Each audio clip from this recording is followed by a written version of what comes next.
मंडळी, ही माझ्या पॉप्सची बहीण. म्हणजे आम्ही ज्या वर्षी इथे आलो ना, त्या वर्षी ही 2 भावंडं त्यांच्या आईला झाली होती. पण ही वेगळ्या गटात गेली आणि पॉप्स या इकडच्या गटात राहिला. हिची आजपर्यंत 4 ते 5 बाळंतपणं झाली. पण यावेळी मात्र फक्त 2 पिल्लं झाली. त्यापैकी हे एकच आहे. हिला आजार असल्यामुळे हिचं ऑपरेशन होऊ शकलं नाही. बाकी माझ्या पॉपी आणि मम्मी दोघींचं पण ऑपरेशन झालं आहे. ॲक्च्युली ही ना फार कैदाशीन आहे हां. पण एक आई आपल्या मुलीशी कशी वागू शकते, ही सर्व मजा मी माझ्या गॅलरीमधून बघत असते.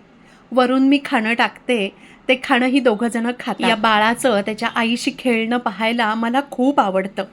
आणि माहिती आहे का, ही ना ॲक्च्युली आपलं खाणं कुणालाही देणारी नाही. पण बघा, एक आईच अशी असू शकते.